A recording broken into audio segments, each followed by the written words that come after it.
নমস্কার বন্ধুরা, আমি আপনাদের প্রিয় গল্পকার।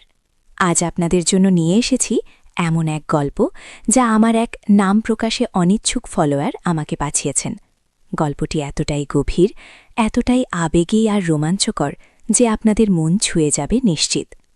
আমাদের এই চ্যানেলে সাবস্ক্রাইব করতে ভুলবেন না। আর হ্যাঁ, গল্পের কোনো এক ফাঁকে আমি আমার ব্যক্তিগত আইএমও নম্বরটি দেব, তাই নাম্বারটি পেতে হলে পুরো গল্পটি মনোযোগ দিয়ে শুনতে হবে। আমার নাম স্নেহা। এই গল্পটি আমার জীবনের এক অন্য অধ্যায়ের, যা আমি কাউকে বলতে পারিনি। এই ঘটনা ঘটেছিল প্রায় 5 বছর আগে। আমি তখন সদ্য ম্যারিড, শ্বশুরবাড়িতে নতুন। স্বামীর নাম বিক্রম, শান্ত ভদ্র ছেলে। কিন্তু ওর বড় বোন রিনা, অর্থাৎ আমার ননদ, সে ছিল এক অন্য জগতের মানুষ। নিজের একটা আর্ট গ্যালারি ছিল ওর, শহরের নাম করা আর্ট গ্যালারি। নানা ধরনের শিল্পকর্ম, নানা ধরনের শিল্পী। রিনার জগৎটা ছিল বেশ রঙিন। প্রথম দিকে রিনার সাথে আমার তেমন আলাপ ছিল না। আমি একটু লাজুক স্বভাবের, আর রিনা ছিল বেশ আধুনিক, একটু খামখেয়ালি। কিন্তু আমার স্বামী বিক্রম প্রায়ই ওর গ্যালারিতে যেত, বন্ধুদের সাথে, শিল্পীদের সাথে মেলামেশা করত। আমিও মাঝে মাঝে যেতাম ওর সাথে। রিনার গ্যালারির পরিবেশটা ছিল অন্যরকম, শান্ত, স্নিগ্ধ আর শিল্পের মাদকতায় ভরা। নানা ধরনের পেইন্টিং, ভাস্কর্য মন জুড়িয়ে যেত। তবে আমার মনে রিনার প্রতি একটা অদ্ভুত আকর্ষণ তৈরি হয়েছিল। ওর কথা বলার ধরন, ওর নিজস্ব স্টাইল, ওর চোখের গভীরতা, সবকিছুই আমাকে যেন চুম্বকের মতো টানত। আমি বুঝতে পারতাম এটা ঠিক নয়, ও আমার ননদ, আমার স্বামীর বোন, কিন্তু মন তো কোনো বাঁধন মানে না। একদিন বিক্রম একটু অসুস্থ ছিল, তাই গ্যালারিতে যেতে পারেনি। আমি একা একা রিনার গ্যালারিতে গেলাম। সেদিন গ্যালারিতে তেমন ভিড় ছিল না। রিনা নিজেই ঘুরে ঘুরে সব দেখাচ্ছিল। আমি ওর পাশে পাশে হাঁটছিলাম, মুগ্ধ হয়ে ওর কথা শুনছিলাম। হঠাৎ একটা বিশেষ পেইন্টিংয়ের সামনে এসে রিনা থেমে গেল। ছবিটা ছিল এক নারীর, যে অন্ধকারে দাঁড়িয়ে আছে, কিন্তু তার চোখ দুটো আলোকময়। রিনা বলল, দেখো তো, এই ছবিটা তোমার কেমন লাগছে? আমি বললাম, খুব সুন্দর, কেমন যেন এক গভীর অনুভূতি দিচ্ছে।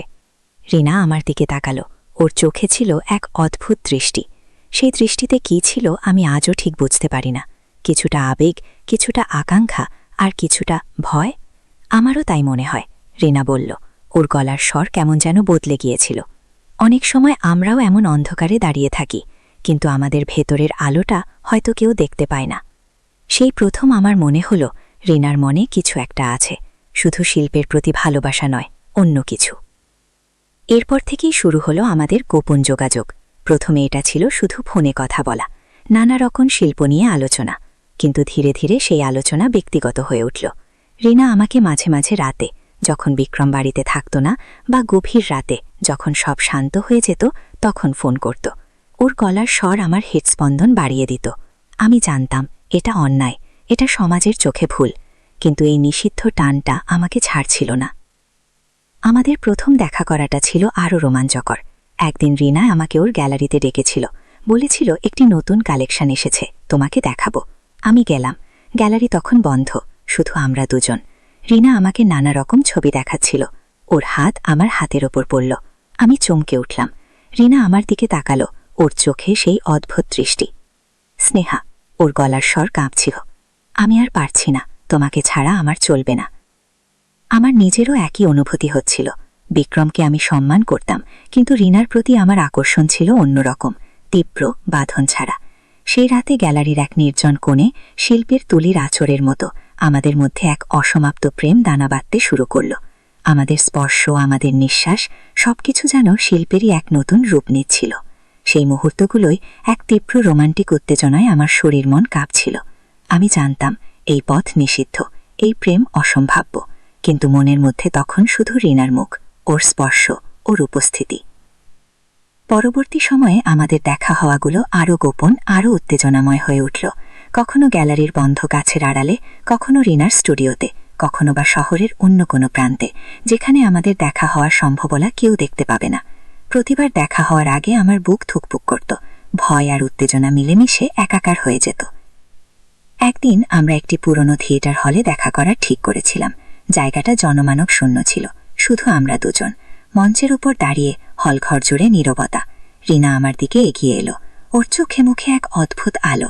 আমার হৃদয়ে তখন এক তুমুল ঝড়। স্নেহা, রিনা ফিসফিস করে বলল, আমি তোমাকে সব সময় ভালোবাসতাম, হয়তো সেই দিন থেকেই যেদিন প্রথম তোমাকে দেখেছিলাম। আমার চোখে জল এসে গেল। এই ভালোবাসা, এই টান, এ সবই কি সত্যি নাকি আমার মনের ভুল? আমি ওর দিকে এগিয়ে গেলাম। আমাদের স্পর্শ হল। সেই স্পর্শে ছিল তীব্র আকর্ষণ, যা আমাদের একে অপরের আরও কাছে টেনে আনছিল। আমাদের ঠোঁট একে অপরের সান্নিধ্যে এলো। সেই মুহূর্তটি ছিল যেন সময় থেমে যাওয়ার মতো।